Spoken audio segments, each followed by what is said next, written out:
1894년 이후에 나온 게 현대야.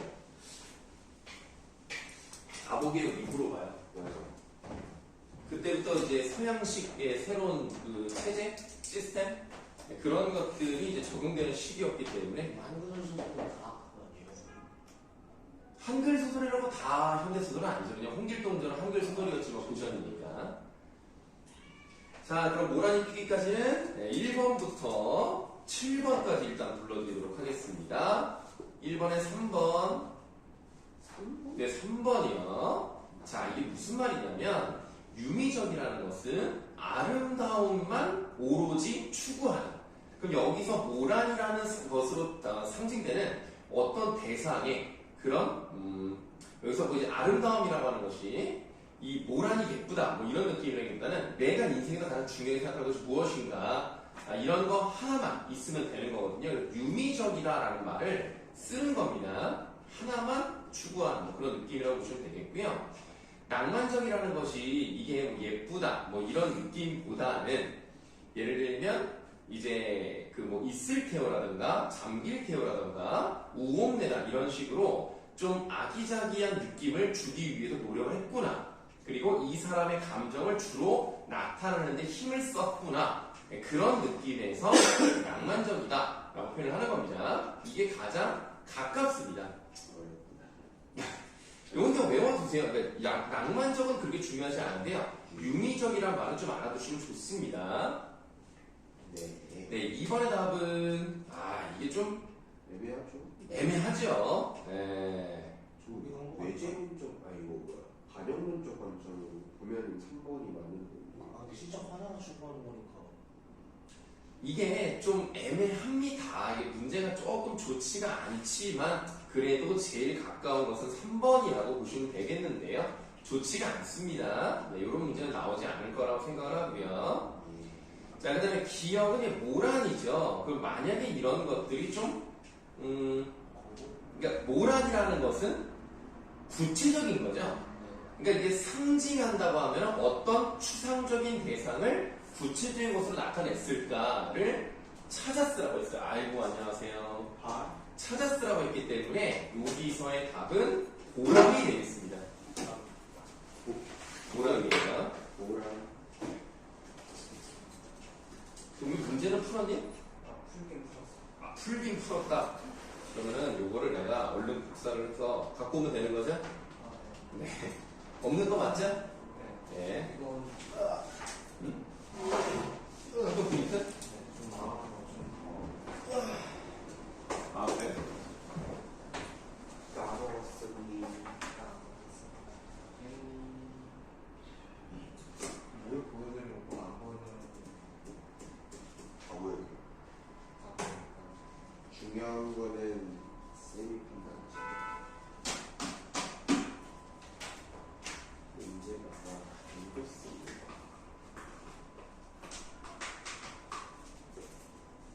저희 뭐 저녁 라면이랑 김밥. 쉬는 시간에 밥 먹어야 라면 하면서 내가 먹을 수 있어. 라면 어떻게 그 먹는 게 언제든지.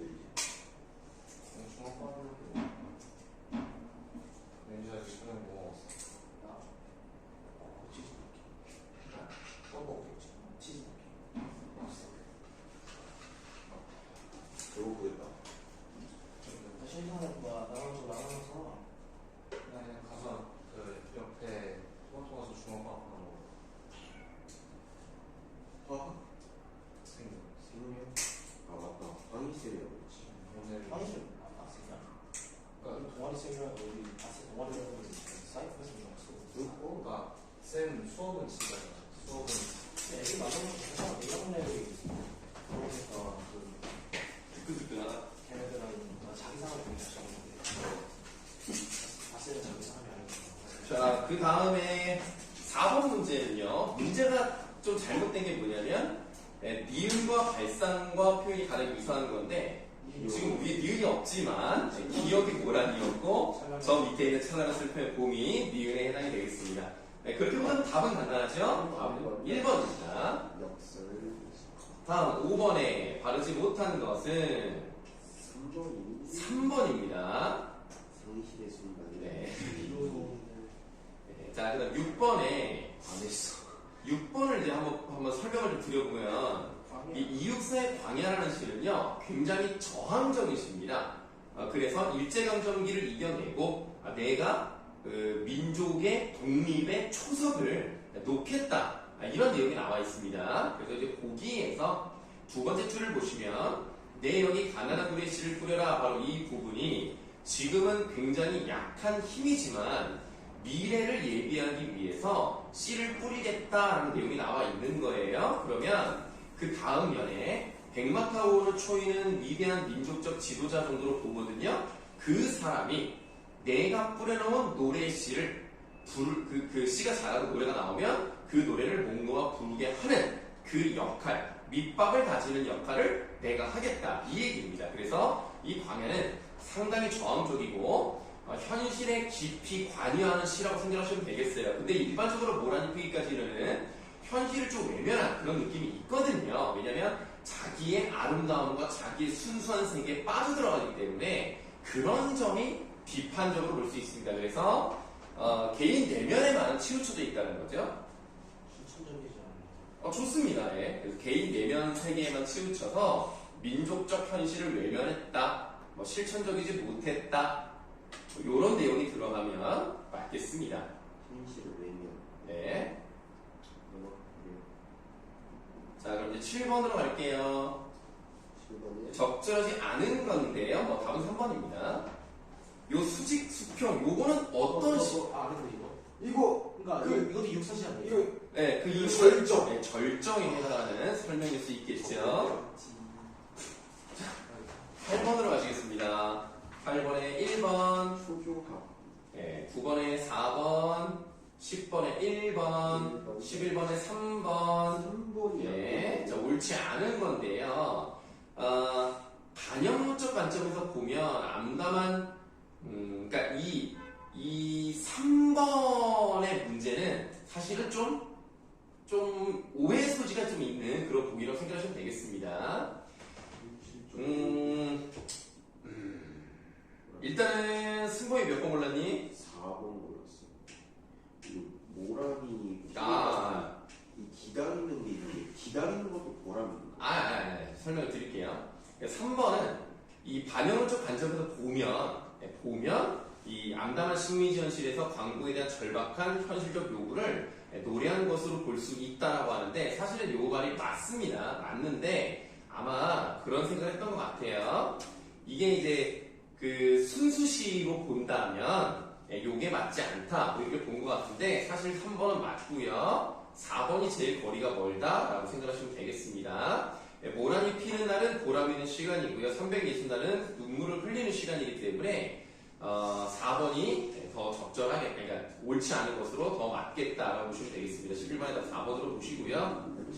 네, 12번에 2번, 13번에 보람은 일단은 보람 하나 말씀드리고 봄까지 포함을 시키도록 하겠습니다. 뭔가야지. 봄하고 보람. 14번 같은 경우는 너무나 쉽죠? 3번이고요. 15번은 기다림, 슬픔, 기다림 있을 때 그 슬픔에 시작되는 그 부분 거기가 나는하고 남은 부분이요. 거기 슬픔. 나는 그냥 나중에 있어.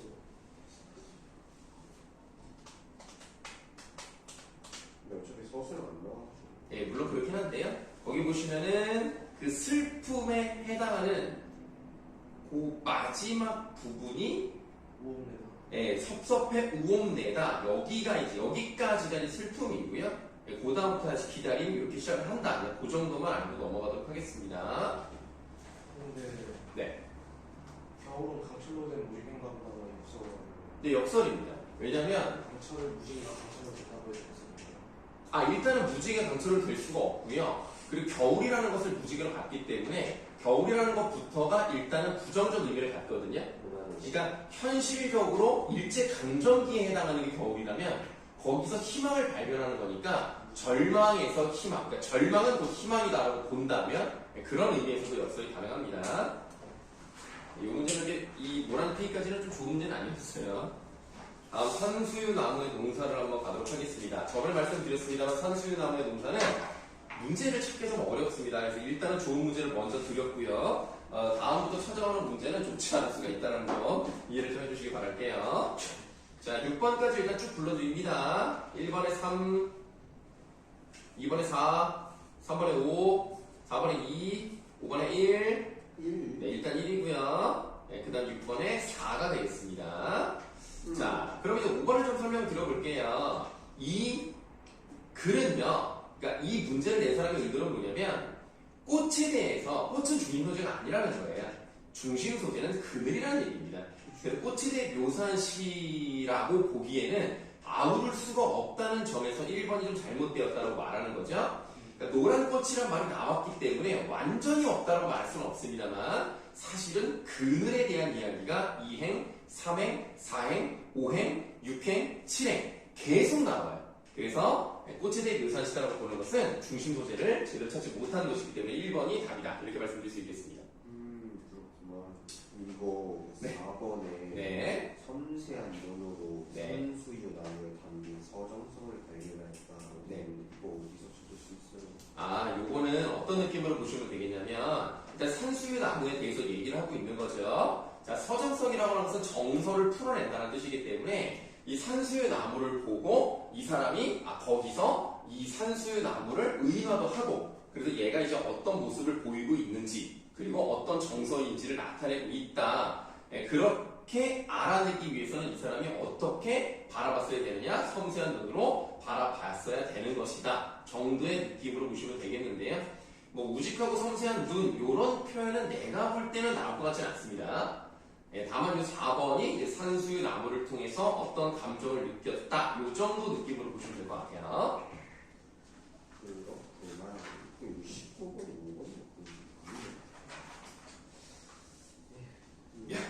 자, 그러면 7번부터 또 쭉 불러드릴게요. 7번에 4, 8번에 2, 9번에 4, 10번에 1, 11번에 5, 12번에 2, 13번에 3. 좋아요? 네. 바로 또 14번으로 쭉 갈게요. 14번에 5, 15번에 3, 16번에 3, 17번에 1, 네, 1. 자, 넘어갈게요. 일단 18번에 2, 19번에 3, 네, 네, 20번에 2, 21번에 3. 일단 여기까지 17번 설명드리면 되겠습니까? 자, 보시면은 왜? 예, 알겠어요. 17, 19. 네. 자, 17번을 이제 보시면은 산수유 나무가 이제 꽃을 피웠죠. 네. 그리고 그늘을 만들어냈습니다. 그런 것을 농사를 짓는다라고 이제 표현을 하고 있죠.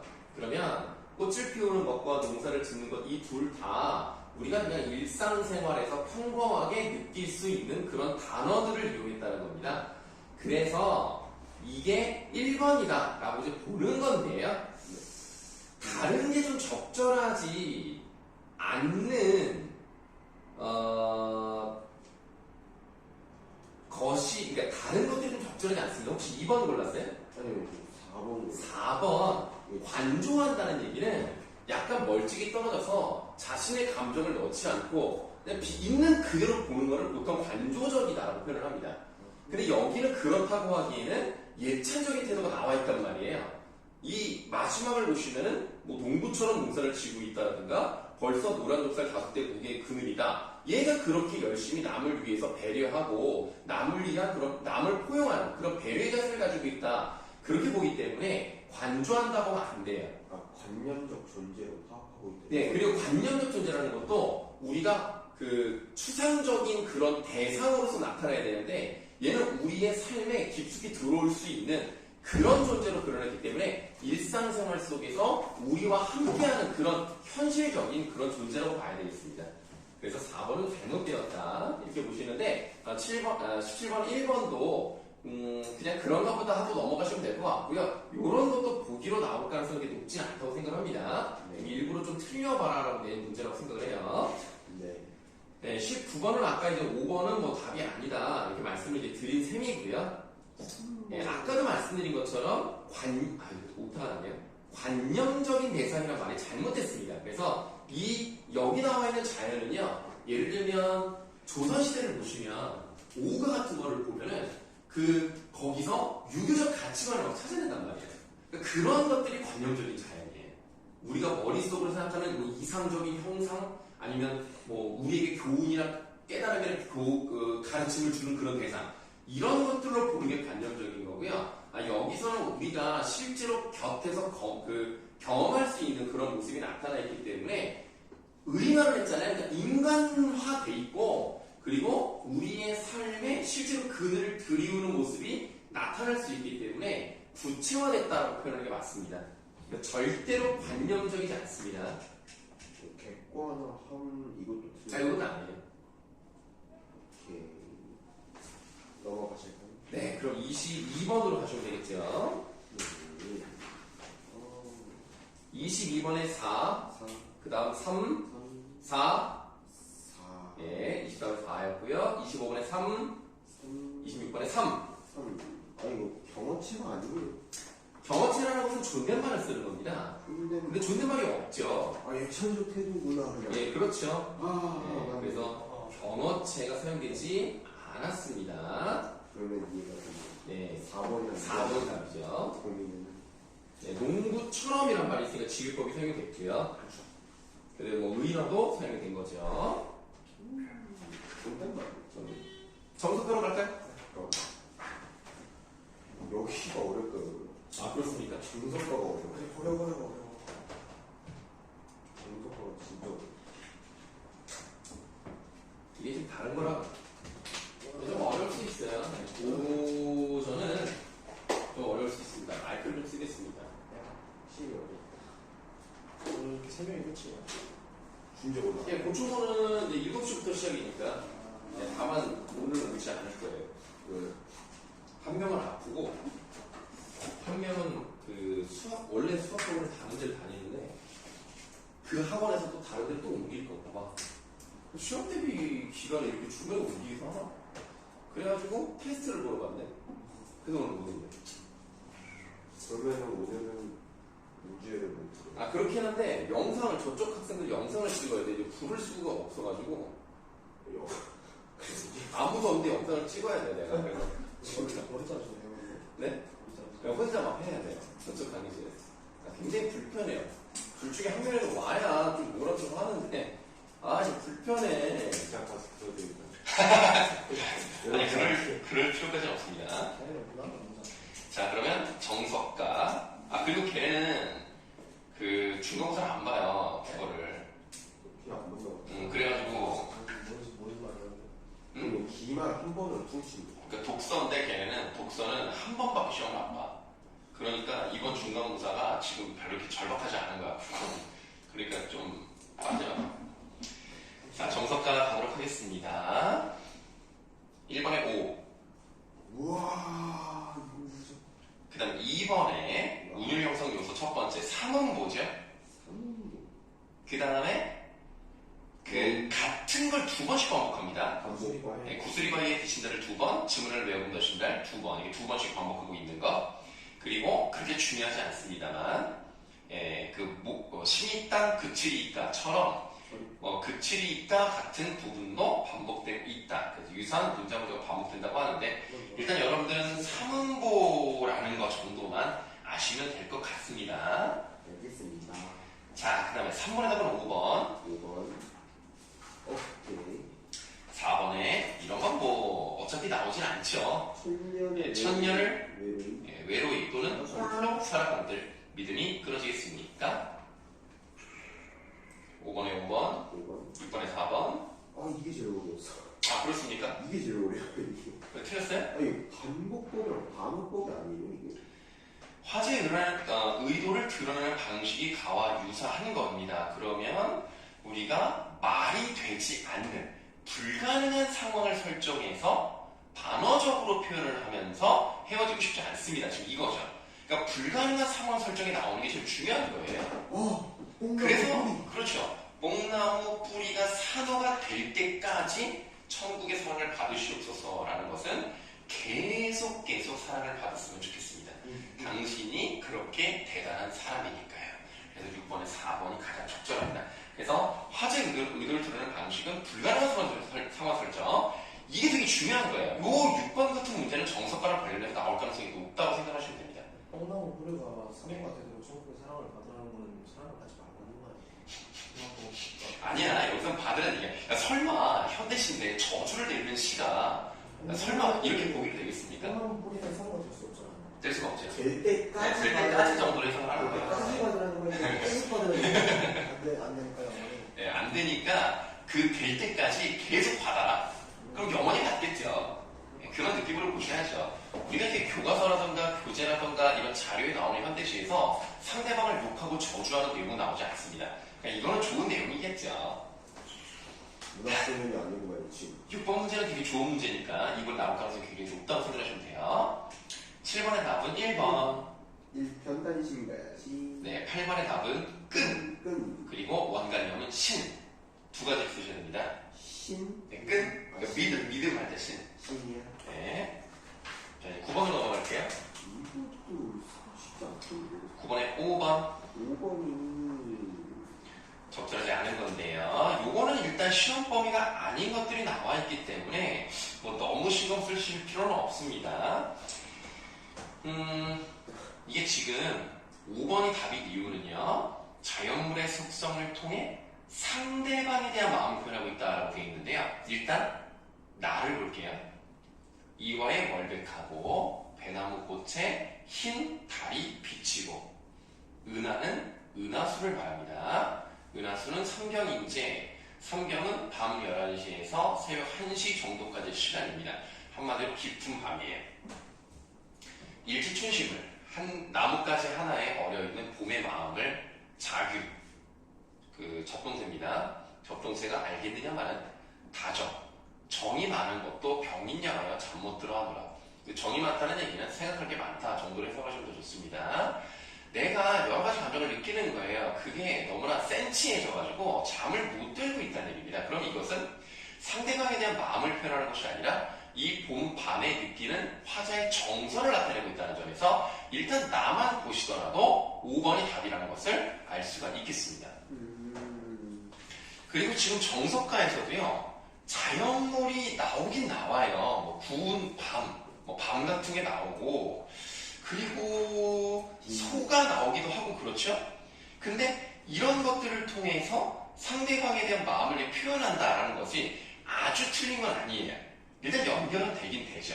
그러나 뭐 전체적인 느낌에서는 일단 가가 맞다 하더라도 나가 맞지 않기 때문에 그래서 일단 9번에 5번이 확실히 답이다. 이렇게 말씀드릴 수 있겠습니다. 그죠. 이거 2번 네. 근데 이게 다의 대화체로 시선이 전개되고 있다는데 이게 대화체로 말하는 거죠. 아, 그거를 이제 어떻게 알 수가 있냐면 다의 내용을 보시면 실제로 대화를 하는 부분이 있어요.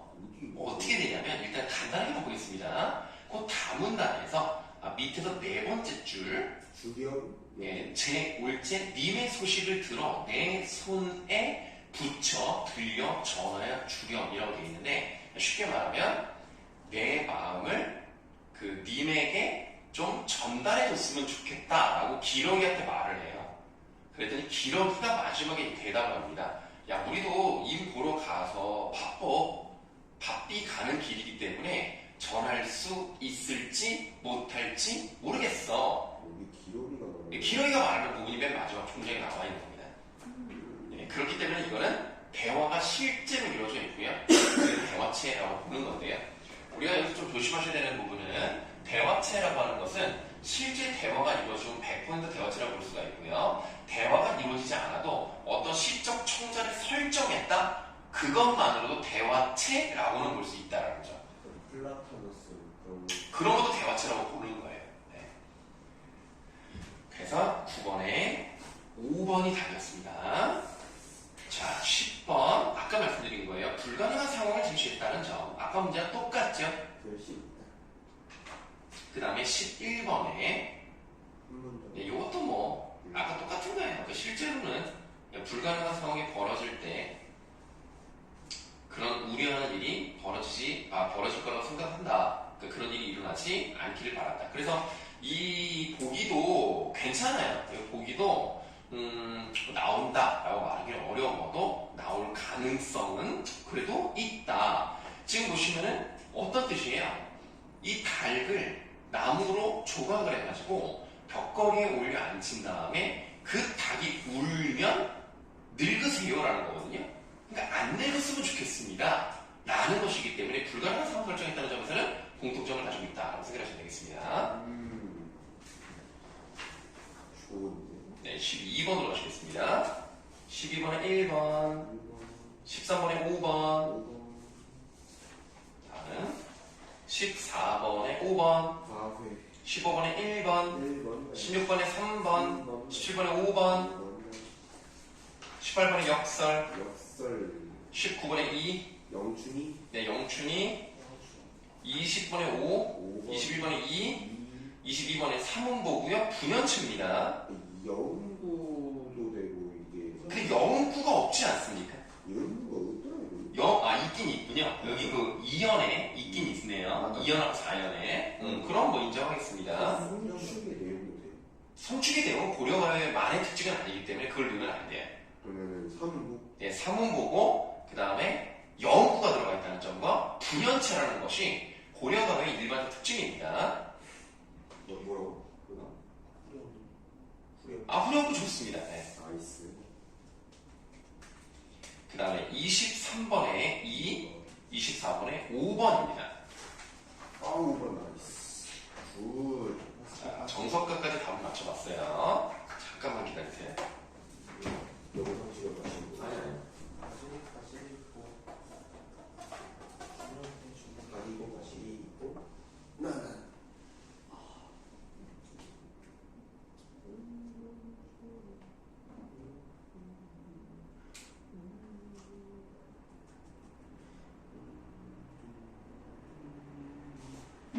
근데 그 연예인 반대점 샀었어요. 쌤이 짜장면 근데 우리가 쌤이 짜는 게 싫고 우리끼리 합의해가지고 지금 쌤이랑 계속 얘기해보고 있어. 눈이 부럽다고. 자, 일단은 가시 보도록 하겠습니다. 1번에 4, 2번에 3, 3번에 2, 그렇지. 그 다음 4번에 1, 5, 나이스. 5번에 5, 5. 6번에 5. 6번에 5. 자, 5번 맞았어요? 5번 틀렸어. 5번 틀렸으니까 6번. 5번에 지금 답이 지금 5번인데요. 이별의 원인이 환자 자신에게 있기 때문에 그건 없죠. 우리가 이 나에서 진단의 꽃을 보시면 나보기가 역겨워라는 것이 내가 역겹게 생겼기 때문에 떠난다는 뜻이 아니에요. 그래서 역겹다는 것은 내가 싫어졌다는 것이기 때문에 원인은 나와 있지 않습니다. 왜 그런지 몰라도 어쨌든 내가 싫어져서 떠나신다면 이라고 가정을 하는 거죠. 그래서 5번이 답입니다.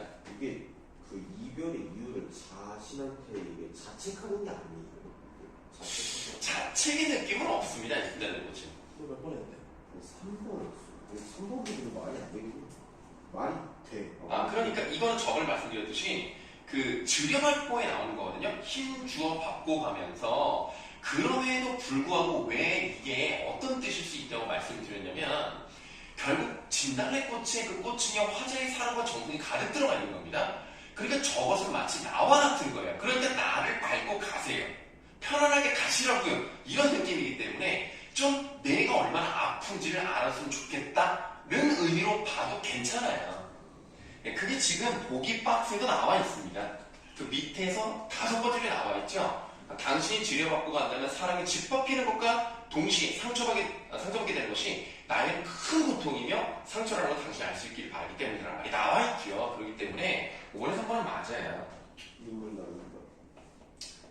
넘어갈까요? 7번으로 가겠습니다. 7번이야. 네, 7번에 4번. 7번에 4번. 4번은 고려 하지도 않았던 건데. 아, 그렇습니까? 무슨 이거? 아니, 지금 이게 보시면은, 진단리포트 일단 반어적인 표현이 사용됐잖아요. 1연하고 4연에.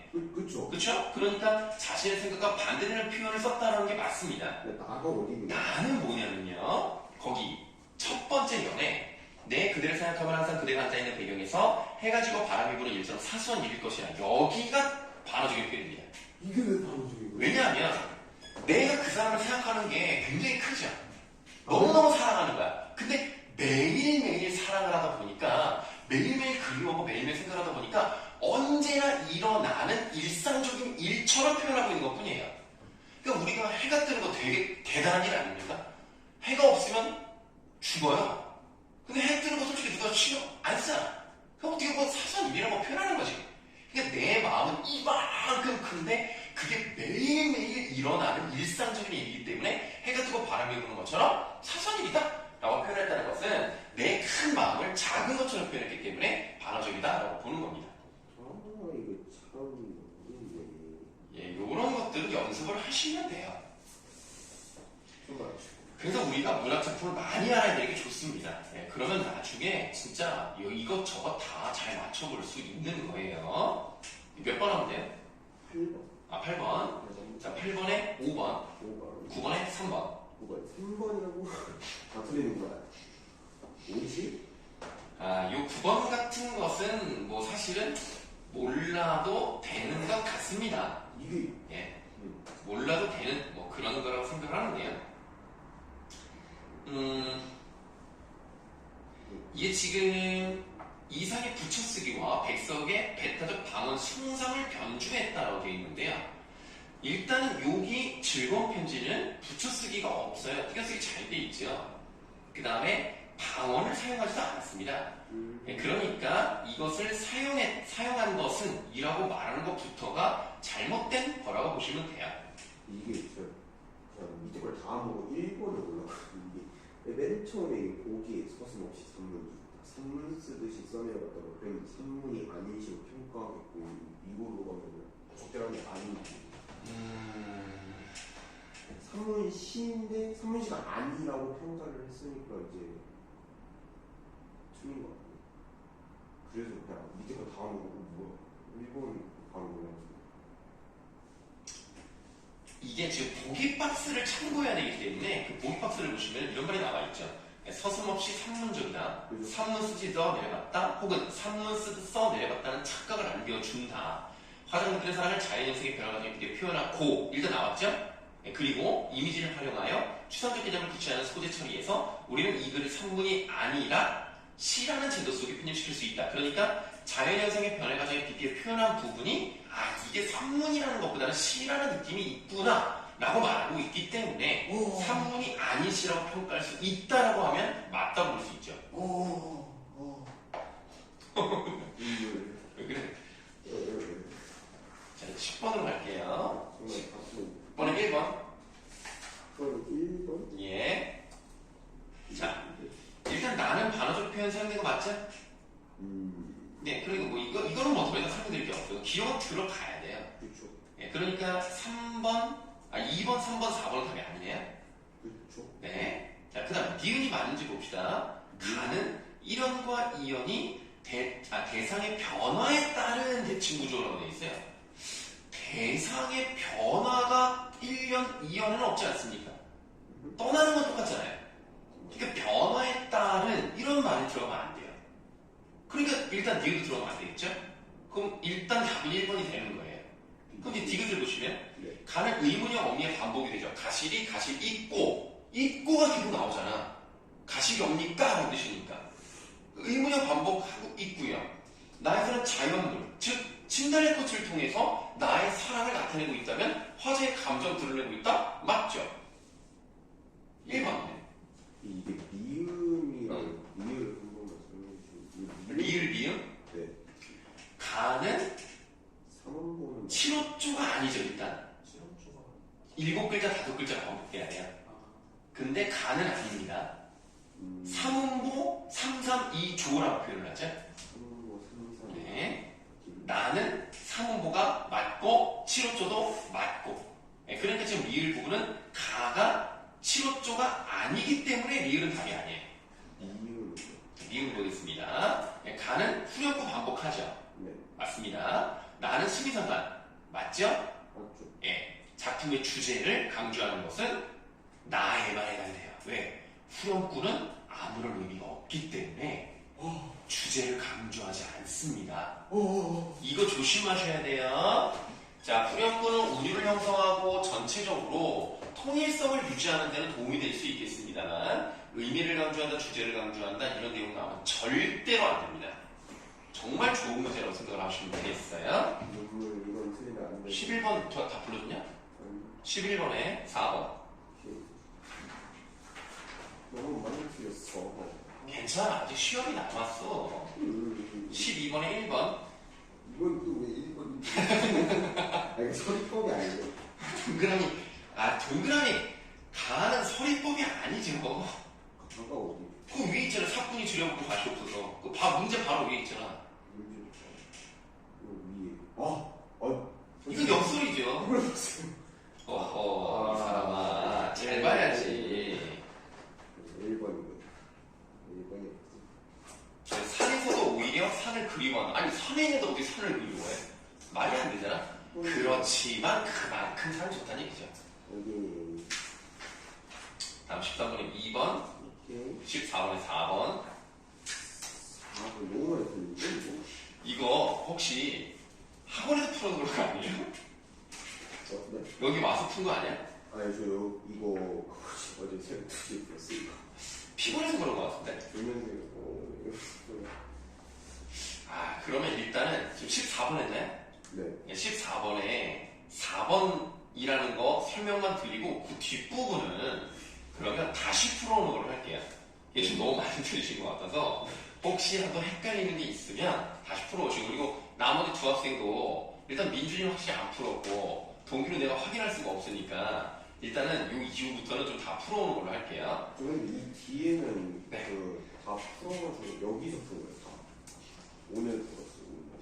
알았어요. 일단은 여기까지만 답을 맞추도록 할게요. 14번의 답이 4번인데요. 나를 보시면 나가 우리가 그 앞에 있는 진달래꽃이죠? 자, 진달래꽃이랑 그 다음에 비를 보니 동일한 모티프가 서로 다른 갈래 작품으로 수용됐음을 알 수 있다라고 되어 있는데요. 모티프라고 하는 것은 유사한 소재 아니면 유사한 어떤 작품을 형상화하는 과정 이게 나와야 된단 말이에요. 근데 이게 지금 두 개가 갑자기 돌이 되는 것도 아니고 변신을 하는 것도 아니고 어떤 모티프라고 할 만한 것이 좀 나타난다고 보기 어렵습니다. 네, 그러니까 말하기가 그냥 어려운데.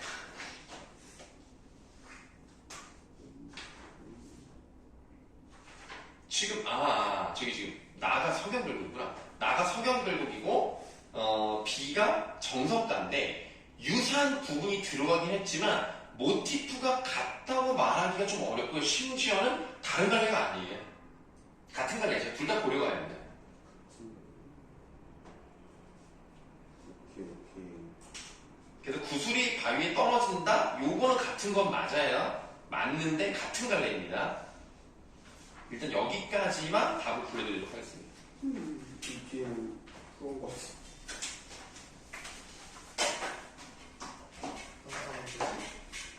그러면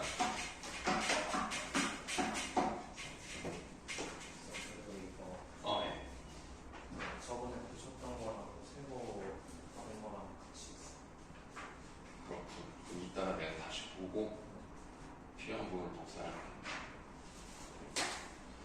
그리고 이번에는 해설 영상 안 찍으시고 EBS에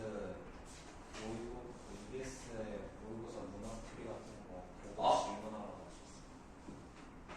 니네가 시험 범위에 9월 모의고사 들어간다 그랬나? 네. 3개가 들어간다 맞다. 네. 맞지. 이충전전 빼고 나머지. 맞다. 그것도 해야지. 할 게 많네. 선생님 그거는 다 해드릴게요. 이거 그것도 뭐야? 이거 뜨는 거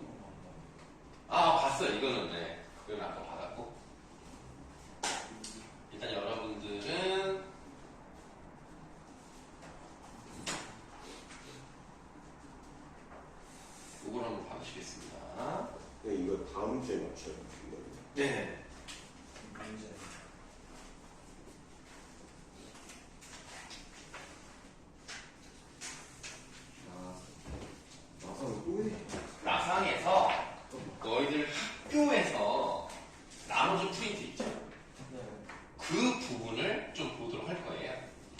사실감정이랑 공방전은 나와 시험법 안 했잖아. 네, 할 거예요. 오늘 이걸 다 해. 뭐 모르겠어. 어디까지 할지 모르겠지만 그냥 되는 대로 할 거예요.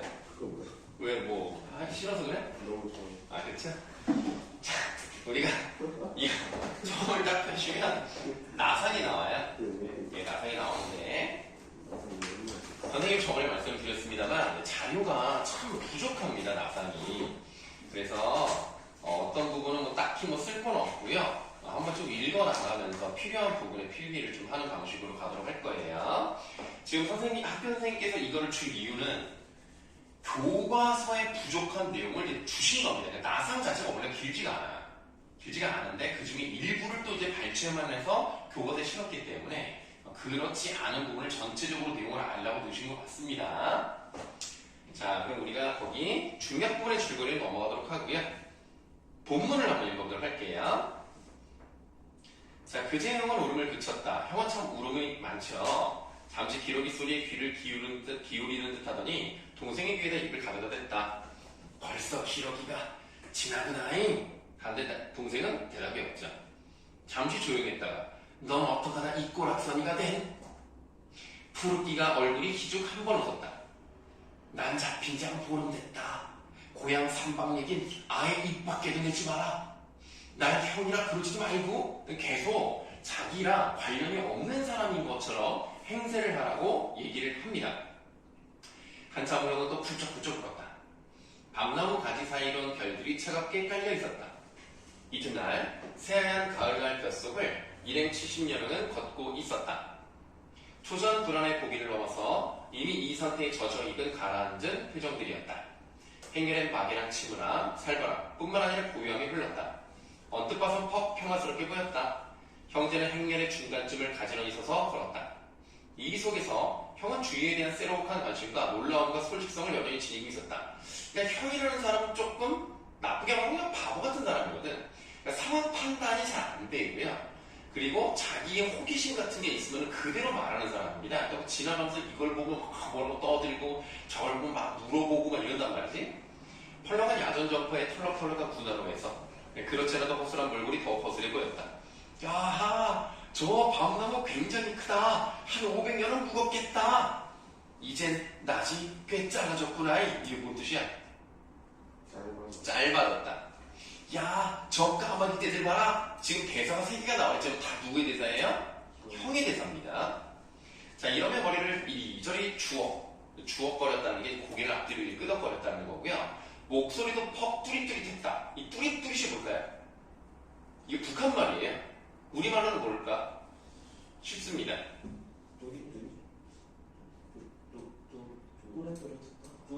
뚜렷뚜렷하다. 그러니까 분명하다는 뜻입니다. 그래서 목소리가 생각보다 퍽 뚜렷뚜렷 분명했다. 자, 그 모습도 웬 활발기를 띠고 있었다. 이러고 곁에 있는 동생을 힐끔힐끔 곁눈질해 보았다. 그러나 동생의 하얗게 야윈 표정에 싸늘한 고염에 풍겨있을 뿐이고, 그러니까 동생은 오해하는 자세를 가지고 있는 거죠. 형을 약간 좀 멀리하고 싶은 거야. 같이 끌려가는 다른 사람들은 이런 형을 물끄러미 건너다만 보고 둘레에 따르는 경비원들은 키득거리며 웃었다. 저 새끼가 돌았나? 야, 너 몇 살이냐? 27대수다. 고향이 어디야? 너 여기가 어딘 줄 알아? 형은 벌쭉 웃으면서 아 참, 여기가 뭐라고 그런 데입니까? 자기 순수한 호기심을 충족시키기 위해서 물어봐요. 여기 뭐라고 하는 데예요? 경비병은 밝은 성을 내는 눈치다가 형의 표정을 보자 픽 웃어버리고 말았다. 이날 밤도 형은 동생 곁에 누워 간밤처럼 훌쩍훌쩍 울었다. 울면서 동생에게 넌 목소리다. 목소리 뭐야? 나무나 돌처럼 너는 감정이 없다 이거야. 너는 내가 옆에서 이렇게 계속 말을 걸고 이렇게 울었는데도 넌 어떻게 아무런 반응이 없냐? 눈물도 없느냐? 집생각도 안 나느냐? 모두 보고 싶다 하느냐? 넌 이 꼬락서니가 그렇게도 마땅하니 마땅해? 좋겠다. 잘하자 이놈아. 이렇게 넋두리하고 있었다. 간밤에도 울긴 울었지만 그래도 좀 반가워하는 듯한 표정이 섞여 있었는데 이날 밤은 그러진 않았다. 시종 노여운듯 부리부리해 있었다. 동생은 여전히 대답이 없다.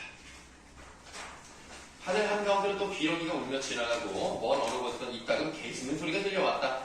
형은 후들쩍 놀라며 이야, 여기도 개가 짖는다이. 기러기가 또 지나갔나? 잠시 동안 형은 차분하게 가라앉아 눈치더니 다시 또 풀쩍풀쩍 울기 시작했다. 이렇게 사흘째 되는 밤이었다. 밤이 어지간해서 또 형은 동생의 허리를 쿡 찌르곤 점퍼 포켓에서 왜 밥덩이 한 덩이를 꺼내며 벌쥐고 섰다. 이거 누구한테 받은 거죠? 그 간수. 간수라고 하면 간수는 교도관 같은 거고요. 경비병. 그래서 초저녁에 한 덩이씩 얻어먹은 그 수수밥덩이였다. 어느새 반을 갈라서 어저어저 씹으며 자 묵어. 반은 동생에게 내밀었다. 동생이 좀 의아한 표정에 벌컥 성을 내듯 그러나 여전히 귓속말로 자 빨리 받아라 받아. 초저녁에 가만히 보니 몇 덩이 남은 것 같더구나. 그 앞에 지켜뒀다가 죽는 신용을 했어. 아이 그 새끼 있잖니. 어제 낮에 날 보고 지랄하는 새끼. 그 새끼가 한 덩이 던져주느라 먹는 것 친구로만 하고 슬쩍 집어넣었다. 그 새끼가 기회도 기준 마음이 좀 낫이야. 이러고 또 벌쩍 웃었다. 비록 동생도 받아보시겠다. 조금씩 이제 마음이 열리기 시작하죠. 어느새 형은 다 먹어치우고 손가락을 쭉쭉 빨며 어때? 좀 낫지? 한결 덜하지? 이제 좀 덜 배고프지? 이날 밤이 깊도록 형은 울음을 터뜨리지 않고 집에 들어가서 이런 소리 저런 소리 하면 모두 굉장히 웃을 끼다. 더더구나 어머니 허리가 끊어지게 웃을 끼다. 그랬으면 얼마나 좋겠느냐. 근데 오늘 드디어 동생의 마음을 좀 받아준 느낌이기 때문에 그래서 형이 좀 기분이 좋아졌어요. 오늘은 울지 않습니다. 이렇게 영광짓거리며 혼자 히득히득거렸다. 이따가 또 흠칫흠칫 놀라며 야 너 저 개소리 듣니? 기러기 소리 듣니? 뭐 이렇게 맨날 개소리 기러기 소리에 신경을 쓰는지 모르겠어. 사실 이따금 개가 짖고 하는 한가운데를 기러기가 울며 지나가고 있었다. 형은 무슨 깊은 생각이라 골똘하듯 한참은 말이 없었다. 자, 쉬는 시간 갖고 가겠습니다. 네. 난 또 저쪽까지 좀 영상을 찍고. 선생님, 그 뒤에 답그 채점만 할 수 있을까요? 너무 궁금해. 네. 여기는 오늘 풀었는데. 다 보는 거야. 자, 어딨지? 내가 답을 줄게, 그냥. 준비 안 했어? 맞다. 준재 말씀.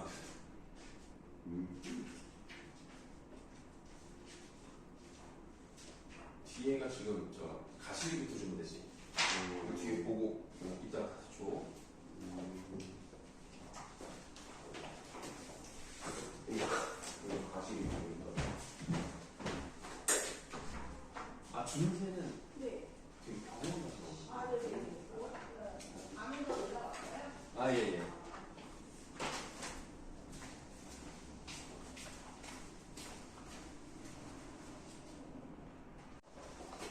자, 이어서 우리 계속 나상 한번 해보도록 할게요.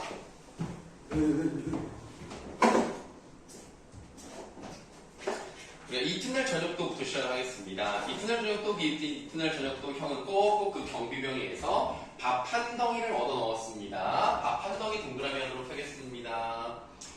요 밥 한 덩이가 지금 우리가 앞에서 봤습니다만은 여기서부터 슬슬 사이가 좀 괜찮아지거든요. 그래서 형과 동생의 관계 개선에 매개체로서의 역할을 합니다.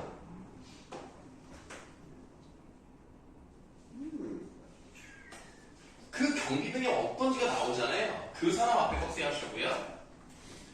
그 사람의 얼굴이 검고 두 눈이 디룩디룩한 게 꽤 익살꾸러기이면서도 한편으로 성미급한 데가 있었다. 걸핏하면 너 여기가 어딘 줄 알아? 너희 집인 줄 알아? 이런 것 형을 후려치는 것이었지만 이런 데 있죠. 나다 보시면 이 부분에 이제 두 가지가 나와 있는데요.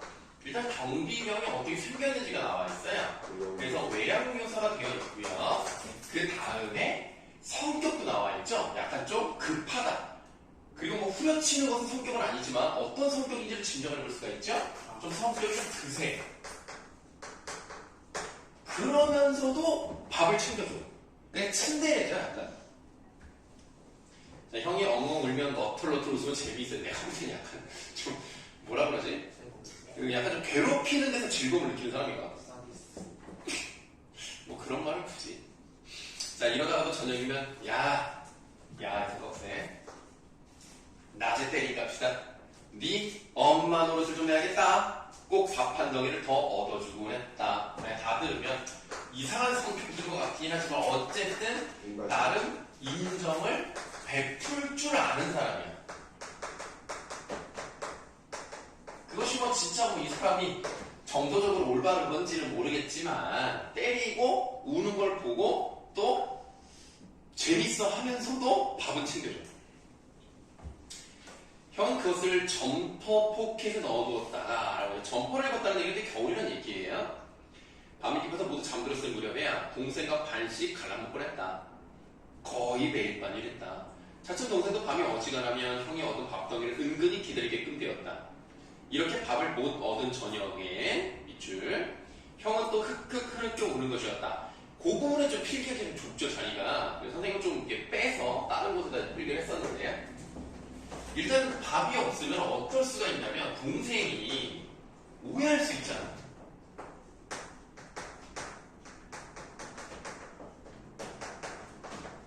형만 먹었다 이렇게 생각할 수도 있잖아. 그게 걱정되는 거야. 그리고 형으로서 동생을 챙겨주지 못했기 때문에 미안한 감정이 들 수도 있겠죠. 그러니까 밥을 못 얻으면 이렇게 또 울어. 그리고 울기만 하는 게 아니라 동생한테 변명 같은 걸 합니다. 울면서 동생에게 넌 내가 혼자만 먹은 줄 알고 화가 나서 뾰루퉁에 있나? 이렇게 못 얻을 때도 있지. 매일 저녁에 어떻게 얻니? 사람의 일이 한도가 있는 법이지. 이렇게 넋두리했다. 동생은 역시 대답이 없어. 아직까지는 마음을 완전히 열진 않았어요. 형은 더욱 신경이 나서 밥 한 덩이를 전부 동생한테 내밀었다. 지금 이게 그 학교에서 주신 프린트를 그대로 복사를 해드린 건데 사실 요게 두 문장이 빠져있어요. 날짜가 바뀌었고 밥을 얻어온 날이 된 거예요. 그리고 밥을 줬다는 내용입니다. 이게 약간 말이 안 되잖아. 동생은 역시 대답이 없었다. 형은 너무 신명이 나서 이상하잖아. 두 문장이 빠져있어요. 날짜가 달라요. 그래서 밥 한 덩이를 전부 동생한테 내밀었어요. 왜? 맨날 나눠 먹었잖아. 근데 왜 여기서 밥 한 덩이를 다 줘? 어제 못 줬으니까. 어제 것까지 주는 거예요. 그래서 자, 너 다 먹어. 동생의 반을 가르려 하면 밑줄. 형은 또 벌컥 성을 내요. 이게 화를 내는 것이 진짜 화를 내다기보다는 내가 하는 말을 그대로 좀 따라줬으면 하는 거죠. 자신의 말에 따라주기를 바라였어요. 그래서 성을 내는 거죠. 야, 인마 다 먹어야지, 인마! 뭐 이런 느낌이야. 근데 뭐 이거 화를 내는 건지 뭔지 잘 알기가 어려운 대사인데 난 때때로 아침에도 얻어먹잖니. 아침에는 어쩔 수 없이 혼자 먹는 거다. 너 안 줄래 안 주는 게 아니고 다른 새끼들 눈이 있어놔서 이렇게 밤까지 기다리려 하루 종일 주머니에다 넣어둬야 되겠으니 손으로 주물럭거려서 손때가 다 올라오르고 아니 또 사실 건질 수가 있니. 목을 달아서 히히히. 그러니까 내가 먹고 싶다는 얘기야. 그러니까 아침에 얻은 거는 주변에 눈도 있고 계속 있으면 먼지도 많이 묻고 손때도 묻고 좀 그러니까 내가 너를 못 주는 것 뿐이다. 그러니까 저녁에 얻은 거는 네가 다 먹어도 돼. 나는 얻어먹을 수 있어. 동생도 형의 고집을 안 따라 혼자도 다 먹곤 했다. 형은 벌쭉벌쭉 웃으며 동생 손에 있는 밥더기를 만져보면서 아, 좀 버뜩버뜩 먹으려구나. 빨리빨리 뭐라는 거죠. 오무작오무작거리지 말고 어떠니? 오늘 저녁도 쌀이 좀 많니? 좀 괜찮은 것 같니? 이렇게 치면 꿀꺽 삼키는 거다. 꿀꺽 삼켰으니까 지금 형은 어떤 거야? 배고파. 먹고 싶은 거야. 어느 날 밤엔 이렇게 동생이 한 덩이를 다 먹어치웠을 때 밑줄 형은 갑자기 또 울음이 터졌습니다. 이 울음이 터지는 내용이 계속 나오거든요. 이게 좀 반복적인 행동으로 나오는데 이런 것들을 보면 이 사람의 성격이 어떤지가 나오는 거야. 성격을 좀 자세하게 구체화해서 강조하고 있는 겁니다.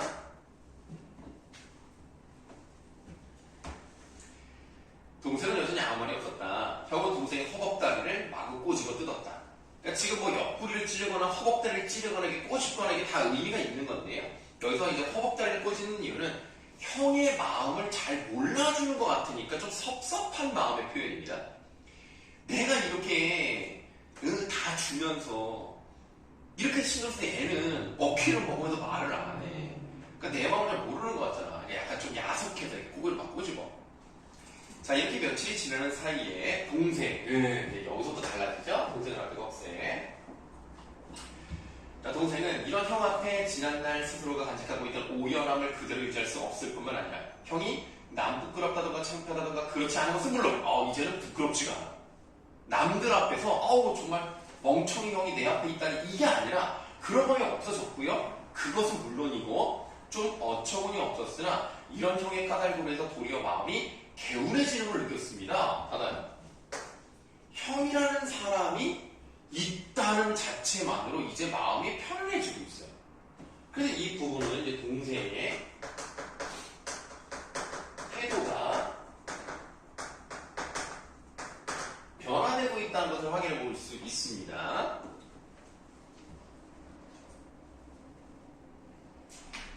해죽하게 두 팔을 들어올리는 싱거운 뒷모습이 오히려 어울리는 형의 모습이라다 생각하며 이런 고락선이를 형과 만나는 데 쓴 웃음을 지으면서도 이런 형일수록 오히려 형다운 것이 종래의 모든 것을 철저히 담념해버리고 잃어버린 지금 마음 밑바닥에 철저히 무관심이 살고 있다고 자신하면서도 이런 형 앞에가 없세 이런 형의 그 마음가락에 휩쓸려 들어가는 스스로를 의식하며 벅차게 서러우고 지난날의 형에 대한 스스로가 후회되며 더불어 엉뚱한 향수 같은 것이 즐거움 같은 것이 느껴지는 것이었다. 받아보시면 이제는 내가 형한테 들어와 버리는 것 같아. 아, 그럼 내가 지금 형한테 왜 그랬을까? 서럽고 후회하고 즐거움 같은 거. 그래, 형이 있으니까 좋다. 이런 마음이 느껴지는 거죠. 그래서 형에 대한 심리적인 거리가 좁혀지고 있다는 것을 확인해 볼 수 있죠.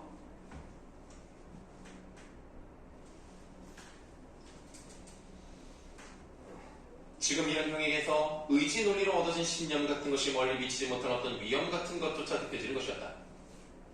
어느 날 밤 동생은 형의 귀에다 입을 대고 불쑥. 이번엔 형에게 동생이 귓속말을 합니다. 지금까지는 계속 형이 귓속말 하거든요.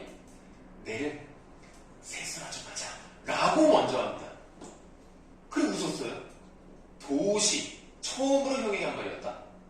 형도 조금 놀라면 등이 휘둥그리더니 피식 웃었다. 야 이제 꽤 춥다 이렇게 말했다. 추운데 세수하기가 좀 그렇지 않아? 뭐 이런 느낌인데 이튿날 행렬 속에서 형은 세수를 좀 해야겠는데 계속 그 말을 반복을 하는 거예요. 동생이 그렇게 말을 했으니까 이렇게 연탕 혼잣소리를 짓거려댔다. 동생은 사람들이 좀 난처했어. 이렇게까지 하자는 건 아니겠는데 형이 또 좀 에바킹이네. 그 다음날도 형은 그냥 같은 소리를 짓거려댔다. 그러니까 동생이 자기 그런 말을 처음 했기 때문에 굉장히 인상이 깊었던 거죠. 이렇듯 어느 날 새벽에 형의 이 소리가 기어이 행렬 전체를 강한 실감을 휩싸버렸다. 그래서 세수 좀 해야겠는데 이러니까 사람들이 다 쳐다보고 이제 다 이게 뭐 어떻게 될지 모르는 분위기에서 동생이 이제 맞받아 쳐주죠. 참으로 오늘은 세수들을 하고 떠납시다 한 것이다. 일순간 조용했다.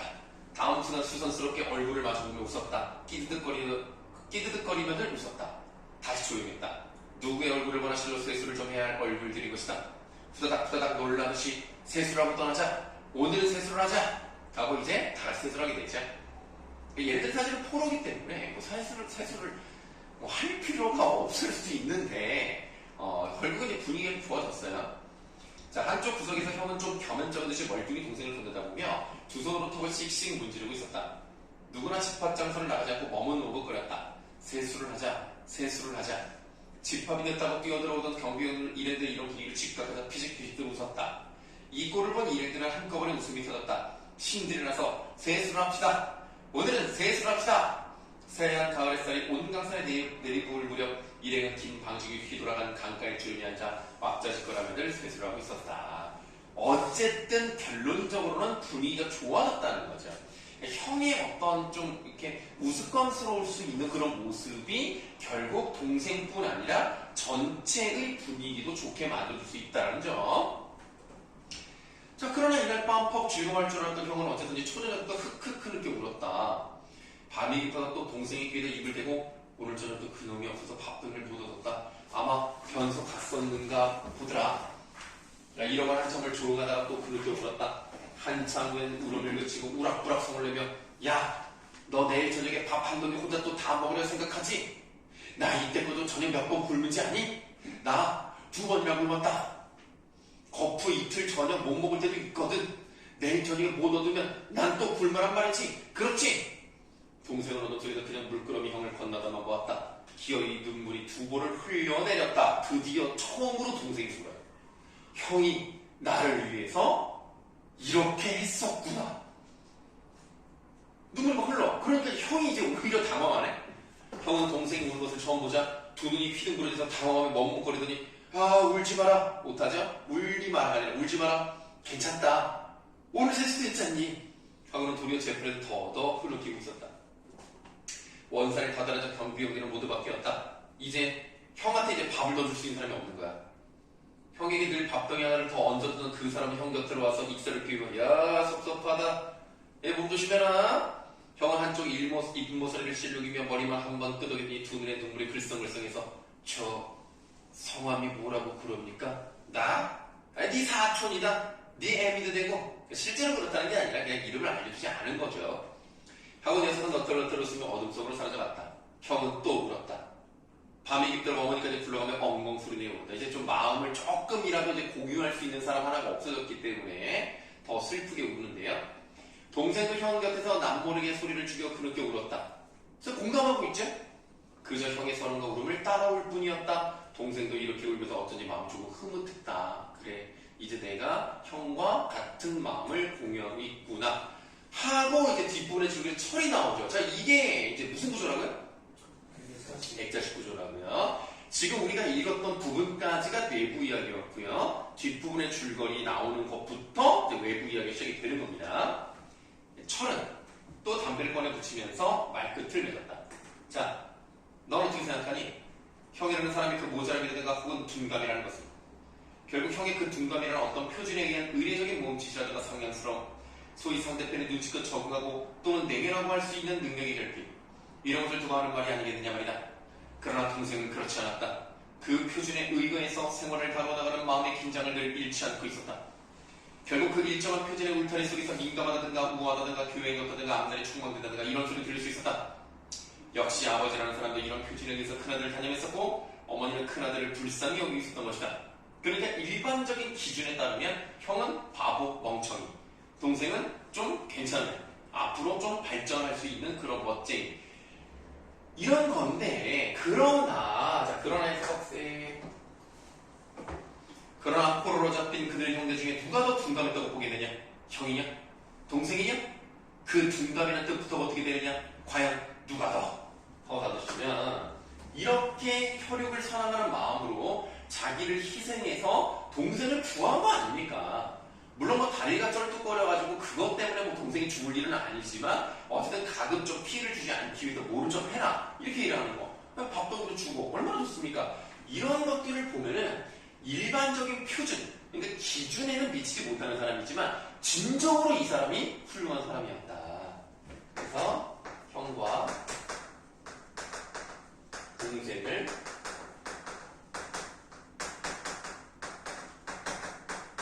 재평가하려는 동생, 이 동생이 철이죠. 동생의 자성적 제안이다. 과연 누가 더 둔감했던 것이냐? 동생이 더 둔감했던 것이 아니냐? 사회적으로는 촉망받은 사람일지 모르겠지만 결국 이런 상황에서는 나는 정말 아무것도 한 것이 없다. 내가 진정 미련한 사람이었다. 나는 아직 무엇인지 불안했고 얼떨떨할 뿐이었다. 자꾸 저 하늘 한복판 초일의 딸의 호전스러움 같은 것이 걱정되었다. 결국 동생은 만포진의 수용소에서 아득한 날을 보내다가 지난 포르교한테 나왔다. 저는 갑자기 내 곁으로 바싹 다가앉으면서 이때까지 오주하는 생판 다른 조용한 목소리로 내 어릴 때 이름이 칠성이었다. 나는 그 눈이 기둥그레졌으나 철의 입가는 연한 조소 같은 것이 떠 있었다. 이 조소가 누구를 향한 거예요? 자기 스스로에 대한 조소죠. 자, 나는 다시 이렇게 범연한 내 고장으로 돌아왔고 다시 내 그 오연함이라는 것을 되찾아입었다. 그런데 그전보다 좀 편편치 않다. 뒷받쳐야 할 의지라는 것이 자꾸 다른 것을 생각하기 때문이다. 나로서는 아마 손에 있는지도 모르지. 텅 빈 하늘의 바람은 그냥 미친 듯이 불고 다른 사르르 떠난다. 마지막이 뭘로 끝났습니까? 배경묘사로 끝나죠. 이 배경묘사, 그러니까 정확히 말하면 날씨라고도 볼 수 있겠습니다만 이 날씨가 나옴으로써 어떤 분위기를 형성하는가. 그래서 이 동생의 마음이 어떠한지를 보여주는 배경이라고 생각하시면 되겠습니다. 이렇게 끝이 아니라 나상을 한번 해봤습니다.